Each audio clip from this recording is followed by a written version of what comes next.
I don't know if everyone does that. I always say, yeah. I got my, I do my little stuff.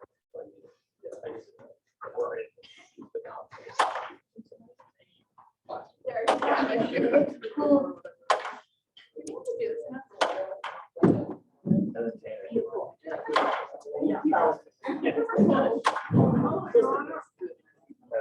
making sure I got it. How was the rest of your weekend? It was okay. Oh, I just hate like I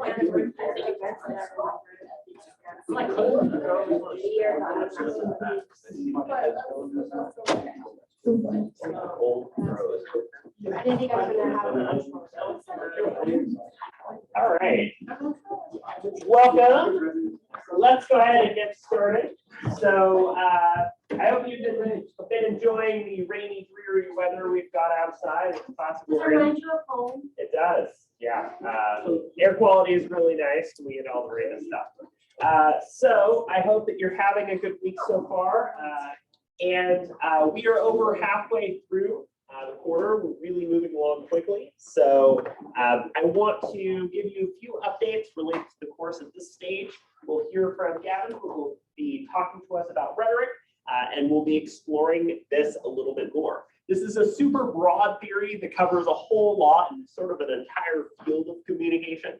So we'll have a lot of things to discuss for today. So just as a few reminders, first of all, remember that we are a week out from your first application paper being due. It is due this Sunday by midnight. Contact me by the end of the day today if you know that you're just at a super busy point, you have a conflict or issue that might be coming up, and you know that you won't be able to complete it on time. That way we can talk about the possibility of an extension and ways to support you as you're working through that.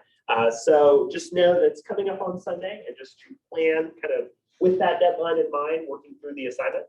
I also went ahead and posted that example application paper that I shared with you all last week on the Canvas. Again, I think it does a good job of highlighting how you utilize and apply a theory to a piece of communication. Again, it can be an episode of a show, a film, a public speech or address, an advertisement or similar campaign, essentially anything that we've talked about as examples in this class of theories in action are examples of the types of things you could use for that paper. Additionally, as a reminder, in order to help you in working through and preparing, we're only going to be going over 2 theories this week, and we will not be meeting in class on Friday. I will be available on Zoom on Friday if you would like to talk through anything remotely. Just give me a heads up. That way we can make sure that any appointments we have could be scheduled for that date if you'd like to meet with me. And again, I'm also available through email and available for Wednesday morning for office hours too. So I definitely recommend, if you want to send me a draft or outline in advance, to get that to me by Friday at the latest. I'm happy to look through and give you feedback if you would like me to send that to you ahead of time. And remember that you'll be choosing either this or your second application paper to revise into your final assignment of the course. So we'll be hearing about rhetoric today, then we'll be hearing about dramatism on Wednesday. These are 2 really similar approaches. We're shifting gears to think about public and rhetoric-oriented theories, and we'll be doing a little bit more on that next Monday as we get into the narrative paradigm. So we're definitely shifting gears and talking about the role of persuasion and influence and how that impacts our communication. So last class, we heard from Kendra and talking about organizational culture theory, the idea that an organization or group can form its own culture, way of thinking, and way of communicating with each other through collaboration and relationships. So as part of that, we talked about BLANK, which is the study of other cultures that includes participant observation, using field notes, and so on. What is this BLANK? Ethnography. Yes. So ethnography, right, comes from Clifford Geertz, and ethnography is this idea that in order to really understand and engage with an organization and how it communicates. For example, say you're really interested in how the Agripreneur Club on campus communicates and works together. right? You might choose as an outsider to take notes, to observe that meeting, and to learn how members of that group communicate and work together. Or maybe you're interested in getting to know members of the basketball team, and you talk to them and do that kind of outside observation of the group, right? So that's how we kind of understand how an organization forms a culture and relationships. So if you wanted to, for your second application paper using this theory, you could explore how an organization or group itself communicates and do that type of study on your own, if this is a theory that's interesting to you. So for today, we'll hear from our class presentation. And then after that, we'll be talking about the significance and importance of rhetoric. Again, it is a foundational element of how we communicate, and going all the way back to the Greeks. It's been talked about at a really extensive basis. Before we get into today's presentation, does anybody have any questions related to anything we've talked about in the class so far, the calendar at this stage, or anything related to the application paper assignment due on Sunday? How many sources does it need to be cited with? So you should be citing from the book, and you should also be citing from whatever the artifact or piece of communication is itself. So for example, if you're citing from a TV show, right, you would be like citing the section or part of that show. If it was a public speech, from that speech and so on. Good question. So outside of the book and the artifact, you do not need to include outside sources for this draft, although I will be asking you to incorporate additional sources into the final draft that you'll be doing at the end of the term. Yeah. All right. So we have Gavin, who will be starting us out with understanding and engaging with rhetoric. So we will hear from his discussion leading, and then we will continue to move on from there. So I've got this all ready for you.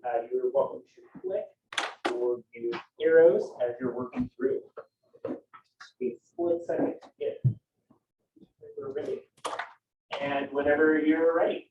All right. So my presentation is on rhetoric, and rhetoric is a rhetorical tradition that has a public context and is interpretive and critical that helps explain logical consistencies and persuasion, also known as the art of persuasion. Aristotle was born in 384 BC and was taught by Plato. Plato and Aristotle had different worldviews, where Plato believed in the world there were absolute truths, while Aristotle focused on the more understanding, realistic view of society. Aristotle created rhetoric in order to help common citizens judge trials that weren't, because there wasn't enough judges in Athens. Aristotle focused on two primary aspects of persuasion, such as primary assumptions and the canons. Two primary assumptions of rhetoric is a big part of it is considering your audience. A persuasive speech should include things such as race, sex, and education. That plays a big role in how you can persuade a person or a crowd.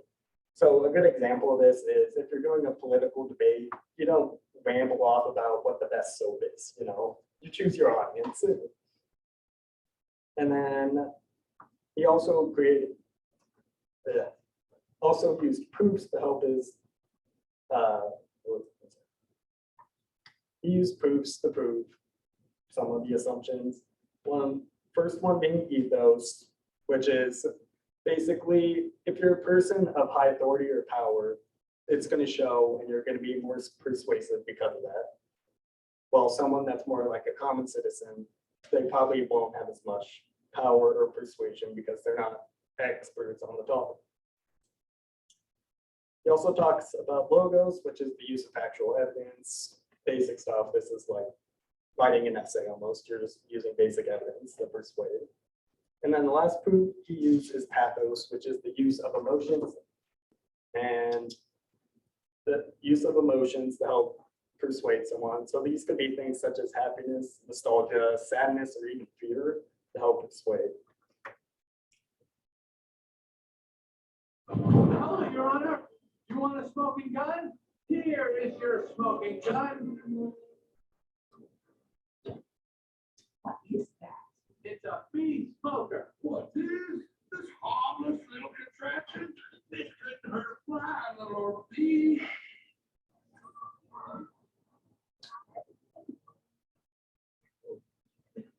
Members of the jury, look at what has happened to bees who have never been asked, smoking or not. Is this what nature intended for us? To be forcibly addicted to these smoke machines and man-made wooden slat work camps, living out our lives as honey slaves to the white man?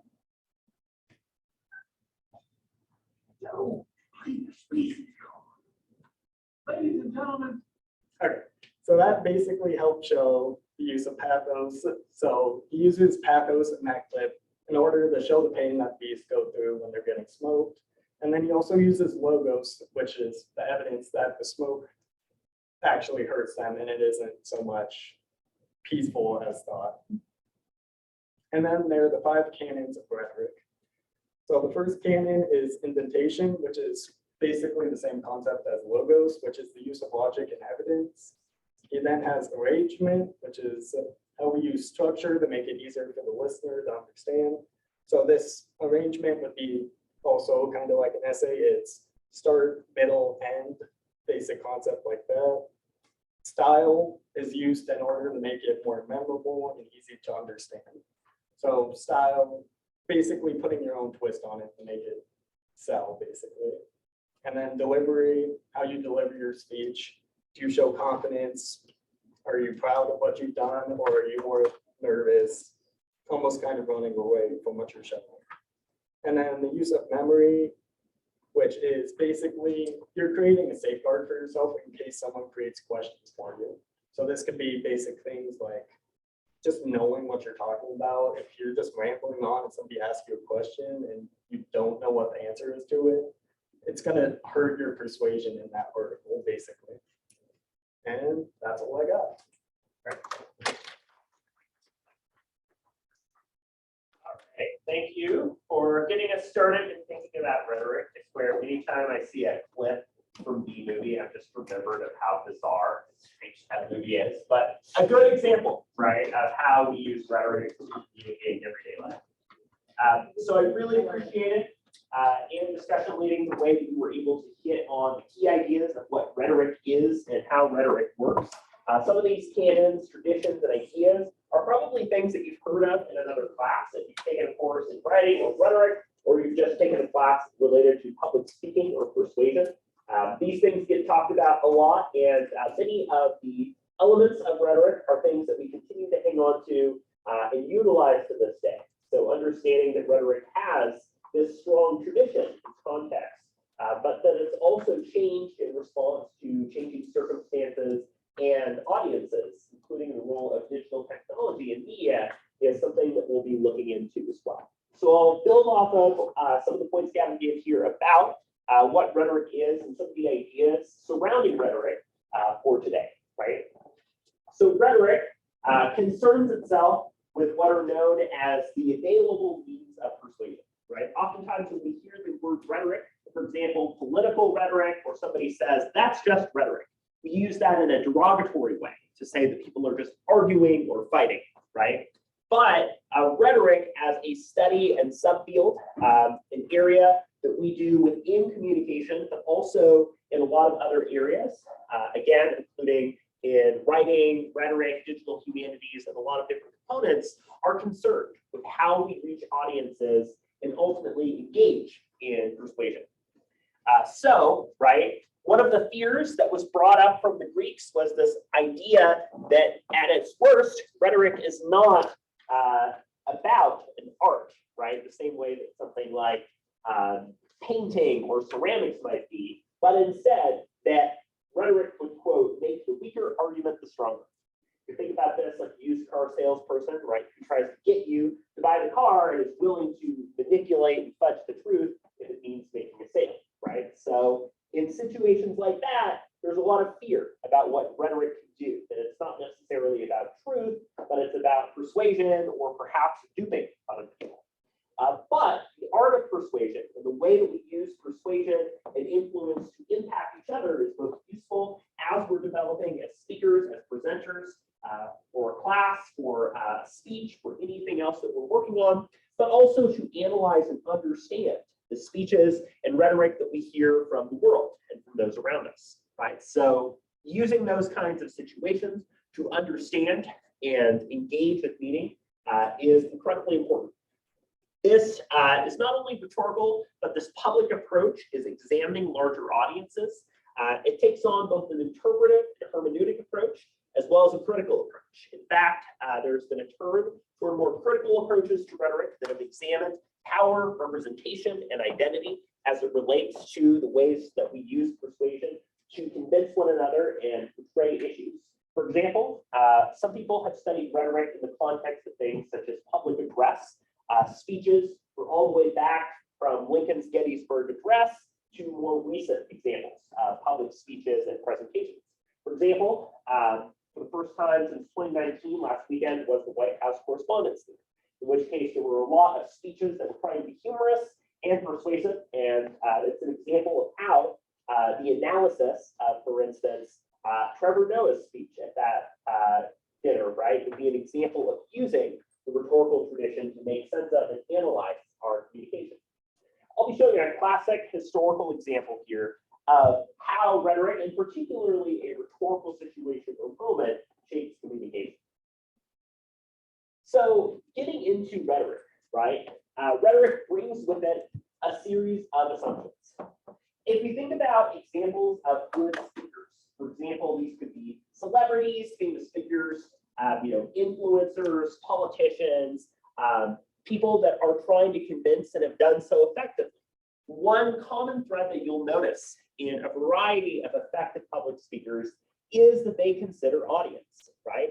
They consider who they're speaking to, and honestly, a lot of speakers will put in an extensive amount of work to understand and kind of analyze what their audience might look like ahead of them. For example, if you are speaking at a high school and trying to convince high schoolers to come to Eastern Oregon University, that speech and that audience is going to look really different than giving a speech at a retirement home talking about ways to support good health, right? The audience, the types of arguments that you'll be making, the tone and style that you're going to use is going to look really different depending on that audience.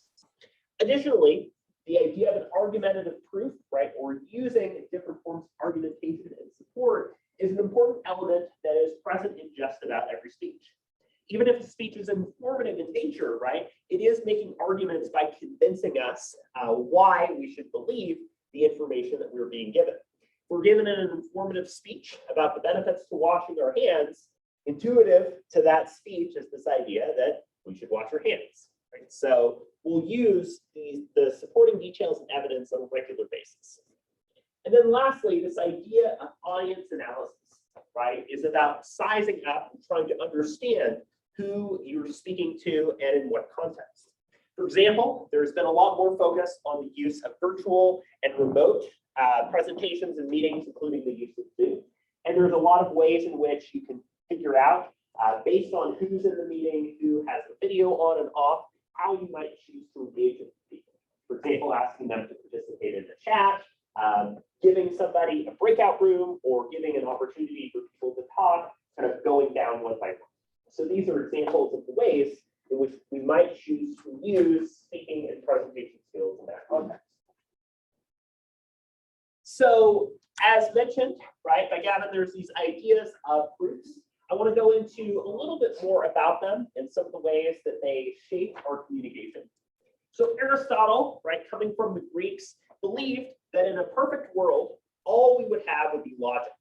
If you're a fan of Star Trek like me, the character Spock, right, is half Vulcan, which is an alien species that controls and holds back their emotions and chooses to use logic to guide every decision that they make, right? Assuming that the logical approach will be the correct one and that making logical decisions puts our emotions out of the way and works better. Obviously, that doesn't always work. And in fact, there are times in which even that race finds themselves using emotions to guide their decisions.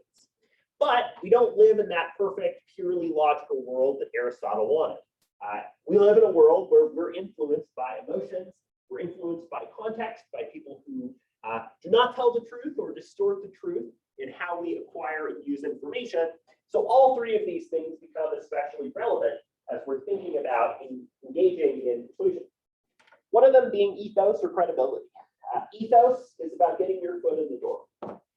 If you are giving a speech about architecture, right, and you are trying to present to people about some of the best ways to construct buildings, and you do not have any sort of background whatsoever in architecture and don't know the first thing you're talking about, you watched a video on YouTube and now think you're an expert, right? That lack of credibility is going to mean that we don't really believe what you have to say. Why would we listen to an average person talk about a topic that they lack expertise in? So credibility is the personal background, experience, and perspective that somebody brings to the table. Saying, I went to school in design and architecture, I built this major building, I was involved in the construction of, a lot of different areas on campus, as an example, right, being an architect, might be ways in which you show your credibility and background, right? Oftentimes, we're not necessarily experts, but we can say that we've done, some research and insight into a topic that lets us speak with some authority on that issue. So establishing ethos is crucial because we need to feel like we trust the person that we're speaking to. So that's a crucial element. Logos, as we'll talk about in a moment, involves things such as syllogism and the usage of logical argumentation, right? The idea that ideas and thoughts connect to one another, and that by putting those things together, we can create an argument that resonates and connects on a logical basis. And then pathos is the use of emotion, right? So an easy example of pathos that I would bring is if you've ever seen those commercials that are trying to get you to adopt a pet. They typically have like really sad music playing. Oftentimes they're in black and white. Oftentimes they have pets in cages. It's very sad. It's very tragic. Comes like from Humane Society or ASPCA, right? It's using emotions, appeal to pity, seeing these sad commercials in an effort to get us to buy or to provide support, like a donation, or to adopt a pet. So these are examples of how we use these different proofs in our communication. So next up, one thing to think about here is the ways in which we develop and substantiate a claim, right? If you think about an argument as kind of like an arrow, right? You're firing like a bow and arrow. The claim is literally the point of the arrow, right? It's the argument that you were making, and oftentimes things like the feathers, the back of the arrow, and so on are your warrant or support for that, right? The importance of a claim is that when somebody is making an argument, trying to get you to do something, that we need to understand what it is you're trying to say and what you're trying to convince us to do. If you're supposed to give a speech about recycling, but we at no point here in the speech that you want us to recycle, you have lacked a claim, right? So a claim is something that asserts that something is true or correct about the world. It is a rainy day in La Grande, Oregon. It is a Monday, right? Those are examples of claims of fact, right? That say that something is real. Or if you're at a baggage claim, baggage carousel, and you say, that is my bag, right? That's a claim of fact. A claim of value is about worth. It's about assessing two things together and determining on that basis, one being better than another, right? Dogs are better than cats is an example of a value claim because it says one thing is better than another. Picking up your suitcase from the baggage claim and saying, oh, wow, my suitcase is too heavy, right, is a claim of value because it's saying that there's an ideal value or weight to the bag that yours is not. And then lastly is a claim of policy, right? A claim of policy is a specific actor who needs to take a specific action. So for instance, the Delta Airlines need to get the bags on the carousel significantly sooner, specifies the airline company as the actor and getting the baggage on the carousel sooner as the action, right? Those are instances of how we use these different types of claims to support our argument. Depending on the context in the topic, we might choose to use a different claim based on what we want people to do. saying that somebody should value or care about about the arts, right? That would be an example of a value claim. If we're convincing them to wash their hands, that would be an example of a policy, specific action that people in the audience should do. As mentioned, under the logical approach, there is this idea of a syllogism. Raise your hand if prior to this class you've heard of the syllogism before. Okay. So it sounds like it's a new concept for some of you. So the syllogism, right, is a logical form of argumentation that we use on a regular basis. One way of thinking about this mathematically, right, is if A equals B and B equals C, therefore A equals C, right? Kind of the transitive property, right? It establishes a major premise, a minor premise, and a conclusion. For instance, so the classic example, all men are mortal, Socrates is a man, therefore Socrates is mortal, right? Drawing that conclusion together.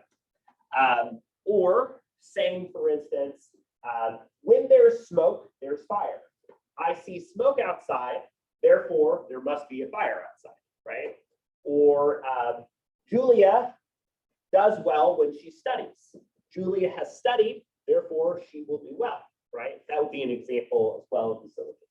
And while we don't go through every single part of those steps in our own communication and rhetoric, oftentimes we'll imply one of those ideas, right? So for instance, there's what's known as an enthymeme, where one of these premises is implied and not directly stated in the argument. For instance, if you were to say that you should wash your hands because it prevents bacteria, right? What's missing from that argument is the idea that bacteria is bad or bacteria causes diseases, right? So you're implying, based on what you know about your audience, an element of your argument that they believe is kind of in general knowledge. So we use a lot of those elements of logical argumentation and structure in the way that we present and structure our own work. As mentioned from Gavin, there are different canons. So I want to provide a couple examples of how canons are used in rhetoric, right? Think about invention as the process of developing and integrating the arguments into speech or public address, right? For instance, in a public speaking class, you want to give a persuasive speech on washing hands, right? Invention refers to you figuring out what arguments that you're going to give in favor of washing hands might be. Washing hands is known to reduce spread of diseases, right? You might choose to put that as one of the first points in the speech, knowing that your audience might be concerned related to COVID-19. Maybe you have a point about how washing your hands is just a sign of respect for other people, right? It shows hygiene and cleanliness. You might put that as another point in your speech, right? So invention is figuring out and sort of putting those pieces together, figuring out what it is you want to say. Arrangement then is then figuring out, now that you've got those parts, the actual structure of the speech that you'll give. Putting washing your hands is good for hygiene as your second point, and so on, and creating that formal structure. In creating something like an outline for your class presentation, in this class, for instance, you've incorporated elements of arrangement there to structure what you choose to share. Style is about using language, right? It's about how you integrate and incorporate different elements of language into your own public speech or address. For instance, right, you might use the term lather, rinse, repeat to describe the process of washing your hands, and do so to kind of use effective and persuasive messaging to show how you're able to integrate persuasive speaking. Delivery, right, is about how you present. So delivery is not what you say, it's how you say it. Delivery involves things such as your nonverbal communication, right, your use of physicality in a three-dimensional space, the way that you use gestures. Nonverbal communication can also include things like pitch, volume, tone of voice, and so on. In a virtual setting, it might be what background you give yourself, how you choose to dress, how you prepared your microphone or video or audio, right? All of those different elements come together to affect and impact your delivery. then lastly is this idea of memory, right? One of the reasons that I recommend working and creating an outline in advance is because it gives you a framework to go off of as you're working through a presentation or speech. It shows you how you can jog your memory. Some people will memorize word for word, others will be a little bit more extemporaneous and kind of use an initial point to develop their own thought. Additionally, we can think about there being different types or situations in which rhetoric happens, right? One of these, and we can think about these in terms of past, present, future. We can also think about these in terms of fact, value, and policy. They line up pretty nicely. So forensic is concerned with the past. It's concerned with establishing truth and figuring out what is just or correct, right? If you've watched any of like the crime shows on television, for example, CSI, Criminal Minds, and similar types of programs, right? Or you get really into cold case podcasts, right? Those are examples of how we use forensic communication and rhetoric. We're trying to figure out what happened. We're trying to arrange the evidence, figure out and develop a sort of theory about what occurred, and then use that evidence to make an argument and judgment. This is oftentimes present in the courtroom, right? When Socrates is tried for what is perceived as crimes, as going against the stage and putting bad ideas and thoughts into people's heads, that's forensic. It's assessing the actions of the past. Epididactic, that's a tricky word. Epididactic refers to praise or blame in the present, right? Some examples of epididactic rhetoric would include something like a wedding toast. Could also include something like a funeral eulogy, right? It could be the way that we might have a graduation ceremony or a similar event with a speaker, right? These examples of epididactic rhetoric are very much focused on celebrating or discussing the moment, right? So celebrating the successes of people who are graduating in just a month is an example of using epididactic rhetoric, as is censure, right? Where perhaps your team did not do very well at a game and your coach is kind of yelling at you and saying, we need to do better, we need to work harder, right? That'd be an example of epididactic. And then deliberative, right, is policy oriented and it's about the future. A good example, right, is deliberative is happening anytime you tune into C-SPAN, right, which is sort of a live coverage of Congress and Congress debating legislation, voting on legislation, and deciding what to do going forward, right? So for instance, if they have a policy or bill that they're debating on the floor of the House or Senate, they're debating whether or not they should pass that legislation, what amendments, if any, they should give to it, and so on, right? They're deciding what they will do going forward into the future. So all three of these different types impact the way that we communicate and persuade one another according to this theory. So, as mentioned, right, this form of rhetoric and persuasion definitely has some critique. One of the concerns here is that rhetoric goes all the way back to Aristotle and the Greeks, right? So many centuries ago. And this idea that maybe our way of thinking about rhetoric is a little bit outdated, especially the idea of technology and online communication has added a lot of complication to how we choose to engage with one another. That the traditional speaking to a large audience to persuade each other is not necessarily effective if there are people, fewer and fewer, who are willing to or able to be persuaded. And also the idea that the way that we choose to persuade and convince one another is oftentimes using like online and asynchronous communication. Oftentimes, for instance, teams are more influenced by something like TikTok videos, right, that might choose to have relatable and specific content to the needs or concerns of people similar to them, right? So some of the ways that communication have changed have kind of responded to and addressed rhetoric. Another question here is who is being analyzed, right? So rhetoric comes from a tradition of dead white men writing about how great in public speaking other dead white men were, right? A lot of examples of rhetoric and public address go back to folks like Abraham Lincoln, presidential speeches of the past that look at, very specific situations of rhetoric. We've seen a shift in terms of how rhetoric is being used and analyzed.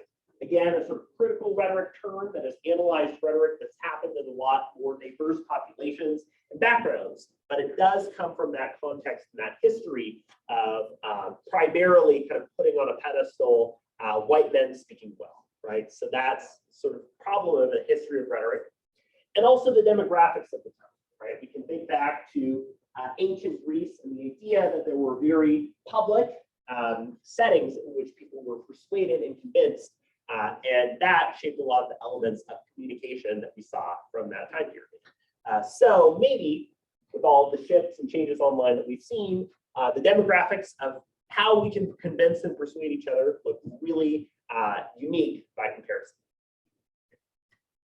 So I want to share a clip. I'm curious, has there been anybody who has either read the Julius Shakespeare or Julius Caesar play by Shakespeare or seen a production of before? Okay, so a few of you, right? So for some context, this is a depiction, of course, of a historical event. One of Shakespeare's plays is Julius Caesar, right, and is a depiction of the events that occur. So in the Julius Caesar play, in its depiction, right, Julius Caesar is killed by a man named Brutus and many of Brutus's co-conspirators. And following death of Caesar, many of the kind of Romans and people that were originally supportive find themselves in a bit of a sticky situation. They're not sure if they should continue to be supportive of Caesar or if they should support Brutus and the co-conspirators and believe that Julius Caesar needed to die, right? So they're in this unique position. And while the co-conspirators, including Brutus, have a lot of support, Mark Antony, who is loyal to Caesar, seizes upon an opportunity to speak and to address the public in trying to change the tide and to convince them to ultimately oppose Brutus and the co-conspirators, and instead to support and honor the legacy of Caesar.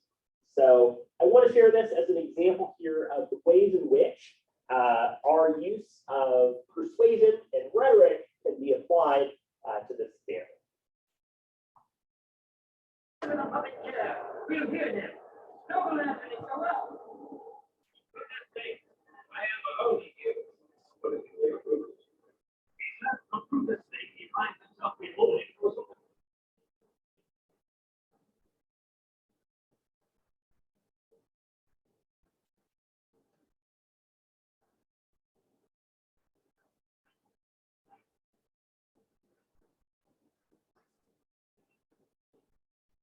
Look, he speaks so hard of Brutus here. I speak so as a tyrant. Hey, that's true.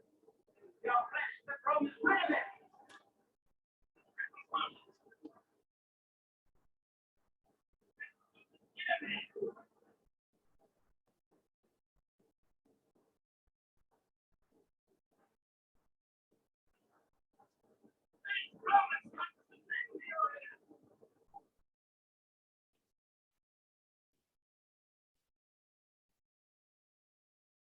I come to bury Caesar, not to praise him. The evil that men do lives after them, the good is often covered with their bones, so let it be with Caesar. The noble Brutus has told you Caesar was ambitious. If it was so, it was a grievous fault, and grievously has Caesar answered it. Here on the leave of Brutus and the rest, for Brutus is an honorable man. So are they all honorable men. Am I to speak in Caesar's funeral? He was my friend, faithful and just to me. But Brutus says he was ambitious, and Brutus is an honorable man. He has brought many captives on the Rome whose ransom to the general coffers filled. The distant Caesar seemed ambitious. When did the poor have cried, Caesar has wept? Ambition to be made of sterner stuff. Yet Brutus says he was ambitious, and Brutus is an honorable man. You all the Caesar on the look again, like Christ presented him a kingly crown, which he disgraced refused. Was this ambition? Yet Brutus said he was ambitious, and surely he is an honorable man. I speak not to disprove what Brutus spoke, but here I am to speak what I do know. You only love him once, not without cause. What cause would hold you then to mourn for him? Oh, judgment thou hast led to Brutus speak, and men have lost their reason.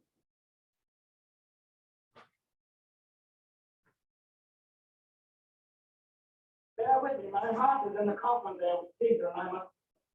So kind of that historical example of one of the productions of this play, right, and depicting Mark Antony's character and his loyalty to Caesar. There are a lot of examples of these elements of rhetoric at play here in what we notice from the speech, right? First of all, Mark Antony is pretty closely engaged in audience analysis here, right? He is talking about the frustration, the anger that people had towards Caesar and what they perceived as his crimes and behavior that warranted his death and removal, right? But he also is repeating with friends, Romans, countrymen, lend me your ears, right? Creating this plea or offer to publicly speak to and address the population. It's a famous line from that play. And also, he repeatedly uses the phrase, but Brutus is an honorable man, to remind them that he's sort of not really opposed, but trying to use that as a repeated rhetorical tool as part of his argument. And the ways in which he talks about his own pathos and emotional sort of reaction to Caesar's death, that he feels like his heart is in the casket with Caesar, right? As an example of using that emotional appeal to relate to and engage. You can also see some of the canons at play, including his organization, his delivery style, which is very dynamic and engaged, at times very loud, but quieting down at some of those emotional moments to try to make them punch harder, right? And as a result of this speech, he's able to turn the tides and get many of the Romans to oppose Brutus and what he and his co-conspirators have done. So I'm going to share a short clip here of another speech that comes from Robert F. Kennedy, who delivered the speech immediately following the assassination and death of Martin Luther King. And I want to, after you see this, take some time to think about which of the three types of rhetoric you see this speech falling into, the types of arguments that you're seeing in this speech, and picking one of the canons, how this speech utilizes or integrates the canon into its overall argument. So again, take some time and think about how this speech could connect to these elements that we're talking about.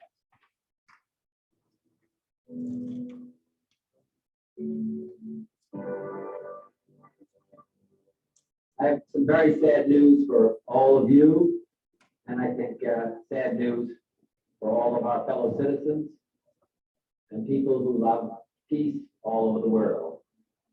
And that is that Martin Luther King was shot and was killed tonight. Martin Luther King dedicated his life to love and do justice between fellow human beings. He died in the cause of that effort. In this difficult day, this difficult time for the United States, it's perhaps well to ask what kind of a nation we are, and what direction we want to move in. For those of you who are Black, considering the evidence evidently is that there were white people who were responsible, you can be filled with bitterness and with hatred and a desire for revenge. We can move in that direction as a country, in greater polarization. Black people amongst Blacks and white amongst whites, filled with hatred toward one another. Or we can make an effort, as Martin Luther King did, to understand and to comprehend and replace that violence, that stain of bloodshed that is spread across our land, with an effort to understand, compassion, and love.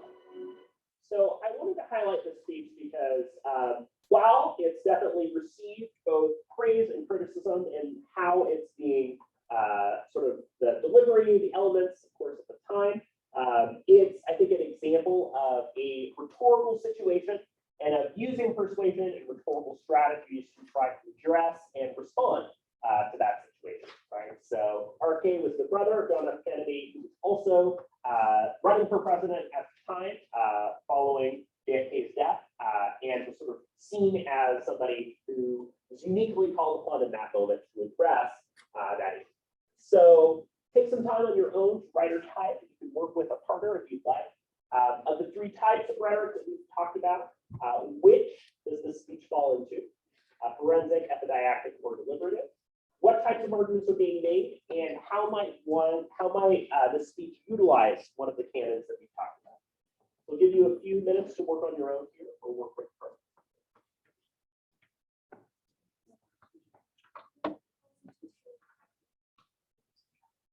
You're welcome to, if you feel like it fits into multiple, to address that.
So take a little bit of time to finish up.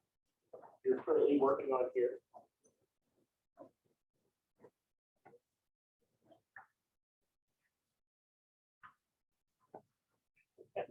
Rhetoric is something that we see a lot. Again, it's morphed and changed and grown in a lot of different ways. But the fundamental elements of it are present, whether you're taking a class on public speaking, presentation, and addressing communication skills more broadly. So I wanted to share a couple examples of the tradition of rhetoric, but also to discuss some of the ways that it's changed and evolved since then. So to wrap up for today, as a reminder, your application paper is due on Sunday, so please take some time to prepare, and welcome to reach out to me for questions. We talked about rhetoric as the use of persuasion to influence and convince other people, and how we can utilize rhetoric both in our own speaking and also to examine and analyze speeches from others. So on Wednesday, we'll be talking about Kenneth Burke and Burke's work in Brompton, how we create stage and context for communication and persuasion to happen, and how we utilize identification for persuasion as well. So go ahead and either email or pass forward your attendance for today. Have a great rest of your day, and we will meet again to discuss these ideas further.